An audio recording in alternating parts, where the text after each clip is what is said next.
Welcome. You're listening to Family Planet 365, the only talk show that's dedicated to the well-being of your family. I'm your host, Malena Jackson, and today's show is brought to you by The Nanny Factory, where it's good to get a life. You know, we believe that you should have a life. That's right. You never have to worry about who's going to take care of the children while you're away. The Nanny Factory's got you covered. Learn more by visiting thenannyfactory.com. On today's show, I want to explore making memories and family traditions, especially in the kitchen. For me, a lot of the memories that I have with my family start in the kitchen, whether we're preparing Sunday dinner, we're trying new recipes, or whether we're just baking simple things like Rice Krispie treats. But especially around the holidays, I think it's important to slow down and think about things you can do as a family and time together. While the gifts are great and we want to make sure we get everything on our children's Christmas list, I think what they really, really crave, although they don't know that they crave it, they want our time, our undivided attention to them. And what better way to do that than being in the kitchen, making some sweets? Well, I have a great guest today who's going to share with us how we can spend more time baking simple yet very intricate sweets with our kids, no matter what age. It's all about, just making memories and creating that holiday magic that forever bonds us as a family. My guest today is no stranger when it comes to baking and making memories in the kitchen. Nancy Olmos. Nancy Olmos is the founder and baker extraordinaire at Clarices Cake and Candy Supplies here in Newhall. Nancy has lived in the Santa Clarita Valley for over 40 years and has owned Clarices for over 28 years. She is a mom of 3 girls and a grandmother of 4. Nancy is our guest today. And you know what? In fact, she's such a great guest, a perfect fit, that the motto for her shop is Made with Love. Welcome, Nancy. Hi, Nancy. Thank you. Thank you for being here. Me. You're welcome. What a fun time of year. Yes, it is. And look at all these treats. I know you're listening to us, but oh my goodness, if you could be here right now in front, if you could see what we have in front of us, it's amazing. It's like artwork. But I don't want you to get, intimidated, moms, because we don't have to be experts, right? Exactly. I always call her Clarice. Right. Right, Nancy? Right. Nancy, you know what? Where did the name Clarice come from? Because I always want to call you Clarice. Give me some background on that. Well, Clarice is the original founder of Clarices. Okay. And she's actually 95 years old. And she's doing well. She's in a care facility, and I go visit her at least once a month. But her husband was one of the first deputies at Open Wayside Honor Ranch. Open Wayside. What is that? That's an honor ranch out by Castaic.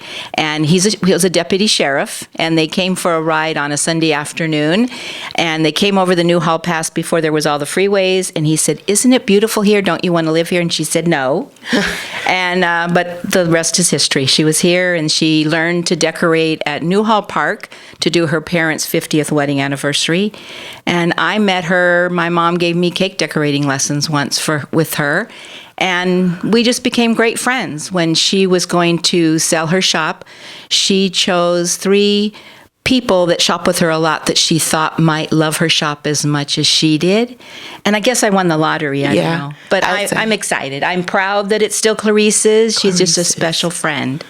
Yeah, yes. So you learned about Clarice's when you were a child? Well, my mom took me to some cake decorating lessons, our Girl Scout group. And I started messing around in the kitchen as a young child. My big thing, my dad always teases me, was a heart-shaped meatloaf covered in pink mashed potatoes for Valentine's Day. Really? So I guess I've been playing in the kitchen all my life. Now I get paid for it. But it's fun. It's fun because happiness is homemade. Mm-hmm. It is.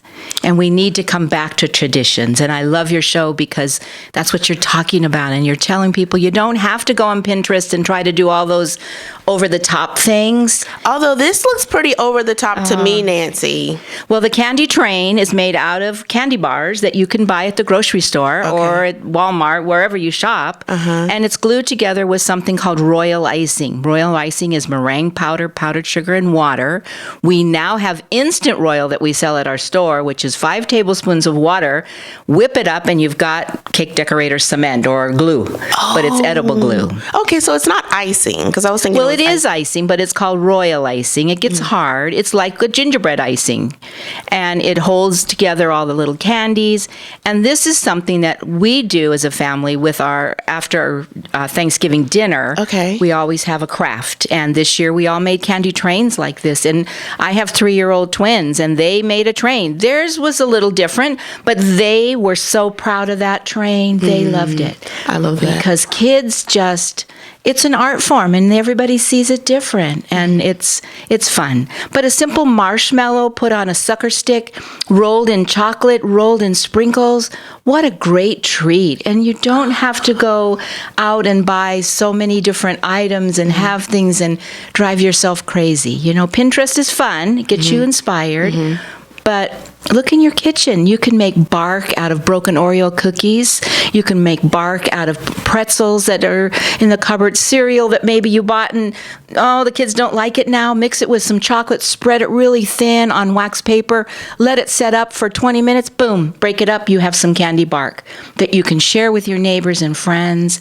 It's so easy. I tell people, look in the kitchen, look in your cupboards. What hasn't moved in the last 6 months? Let's dip it in chocolate. And let's make some candy, you know? I love that. Yeah. It's fun. And you can do simple things without being overwhelmed. Yes. Because that's what I was just reading on Twitter yesterday. It was saying, when in doubt, bake something as your gifts to people, so you don't have to, you think you got to get the gift cards and oh my gosh, I need to get the most expensive thing, but it's really just baking because what did you say? It's homemade with love. Yes, made with love. That's everything's it. Well, exactly. Nancy, tell me about. Okay, so you started taking cake decorating classes as a Girl Scout, right? All right. Shout out to the Girl Scouts. Yes. And then you grew up. And you had your own children. My family, and I wanted to do cakes for them. Oh, is that right? When we first moved out here, there was just one bakery. We didn't have a lot of grocery stores, and the grocery stores didn't have the big bakeries like they have now. And my daughter was going to be 5, and I wanted to have a big party and have all her little friends from school. And I remembered that Girl Scout adventure of going and learning. And so I kind of talked around and looked in the phone book. Years ago, we used phone books. Okay, yeah. And I found a place called Clarices. It said Cake and Candy Supply. Used to be on San Fernando Road. And I visited it and bought some tips and bags and food coloring, and I made her a Holly Hobby cake for her 5th birthday. I had a Holly Hobby sleeping bag when I was growing up. Go. And so you found Clarice's, and I guess you kept going back? I did. And then we moved closer into town, into Newhall, and she outgrew that little store and came to the store that I have now. Okay. And then 3 years ago, we even expanded the store bigger. We have a huge classroom where we can I saw that online. We can have 15 kids in there or adults. Last night, I had a class of adult building gingerbread houses last night, and they had fun, and now they want to go home and they share it with their family. And it just, even when those mommies, when they were so surprised at what they achieved, it just makes me feel good all inside, you know, because happiness is homemade. It is. And even if you're a sewer, or maybe you're a painter, or you're a knitter, give from the heart. I'm not saying don't go shopping in the big stores. Right. But that's fun. Yeah. It's more fun. And to see people's faces when you did this yourself, you made it for me. Oh, okay. Yes. Yeah. Yes. I made it special Priceless. just for you. Yeah. Popcorn. Take popcorn and drizzle it with chocolate. Throw some M&Ms on it. Throw some peanuts on it. Put it in a bag. Oh my goodness. When I go into some place, the dentist or even the post office, just to thank them for helping me with a package or something, and I give them a little bark, they light up. They light up. Amazing. That's what it's about. Yeah, because it's like everyone wants to feel special. And I know then having that experience as a kid, and then when you had your own children, what kind of traditions that you bring to the table or just instill in your family? Like maybe some that you're doing today? All of homemade stuff. My daughter, they're into it too? They do. They make their bark, and they A lot of it is all my kids work, and so they don't have time to bake. At our store, we do cookie blanks. We bake cookies, and then you can buy just the plain ones. And the little kids, you can take the cookie blanks and use non-toxic markers, and they can color on them. Do you eat them? Yes, because a non-toxic marker is food coloring in a felt pad. No. Think about those Crayola crayons, the markers. The kids suck on them all the time. There's strawberry flavor and cherry flavor, and they're not bad. It's food coloring in a felt pad. So you can get those non-toxic. I'm not saying the Sharpies or that, but the non-toxic like Crayola? markers. Yes, and they can just take a plain cookie and they can color on it and create their own creation. So a little child that's 3 or 4 years old has their markers. And they can decorate their cookie, and you don't even have to make frosting, or you don't, go to the store and buy the cookie blanks and get their markers out. They're going to be so excited to make cookies for grandma and the neighbors next door. And because I love because that's one of the issues that we have. Like every year we attempt gingerbread cookies. Yes. And I found a recipe about 2 years ago. I followed the recipe. We did the cookie cutter. We got them in the oven. We were excited to, once they got out, to draw their face and their hands and everything, or like the scarf. But when they came out of the oven, they were like so puffy and big. There was nothing we could do. And so this year I told the kids, I said, you know what? I'm going to go and buy gingerbread cookies, because I'm not going to take the time to bake them and then they explode in the oven. They're so fat you can't do anything with them. So I love the idea of buying cookie blanks and going from there. Mm-hmm. And if you're going to draw on a cookie, or if you want to cover a cookie with fondant or royal icing, it's best to use a shortbread cookie. Gingerbread cookies are wonderful. I love them, and we bake thousands of them during the season. But they move. They have a leavening in them, so they puff up. So does a sugar cookie. Yeah. So they change their shape in the oven. Where a shortbread cookie just keeps its shape. It's really yummy, and it's good for the kids to color on because it's stronger, so they can use their markers, and they can create, little dresses and bows in their hair and all those kind of funny faces. And the boys like it too. It's sometimes boys think, decorating is for girls. Best chefs in the world are men. Wow. Women are the background. So, encourage the little boys too, or the boys. I have 2 boys, young men.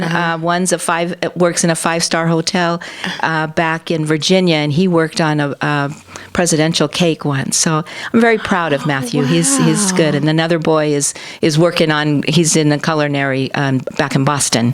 And when they come home, they always come and say hi to me. I love that. So they started with gingerbread houses and little candy trains, and look where it can take them. Yeah, because you just never know. Like you said, do you find that baking is therapeutic in a sense? Like if we're stressed out, and because sometimes it's like, the kids, every time I whip out like the baking tools, they'll say, can I have them? Like, no, I have it. I want to just get this done. And, sometimes it's like, they take too long to do things. But what I hear you saying is, just to think about ways to incorporate them and keep it simple. And the idea of was it non-toxic markers? Exactly. Wow. Because I was thinking, the icing, you have to have the tips. And I mean, those are fun too. Like my 11-year-old could totally do that. But for the 5 and 6-year-old, the markers are the way to go. So just keep it and simple. You can take powdered sugar, water, make like a paste, add food coloring to it. And you've made an edible paint. And take a little, clean art brush, and they can paint their cookies too.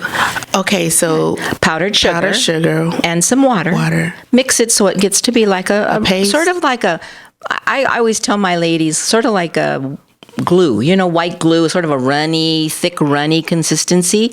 Add a little bit of food coloring so they can paint a tree, make some green. They can paint it on. And because it hardens, they can then stick on M&Ms or some sprinkles or whatever to decorate the little cookie tree or a gingerbread boy or a snowman. They can put a little carrot on it, or so some moms might like that idea, but better than the marker, actually. Right. But I mean, most kids have the markers, and they're coloring on the walls and the paper and whatever. Let them color on their cookies this time. When my kids were little, I even gave them tortillas. They could color on their tortillas. When I needed to do cakes and cookies at home, and sometimes the kids, like you say, get, okay, no, wait. I always had a little table in the kitchen, and then I'd sit them there, and I would give them graham crackers.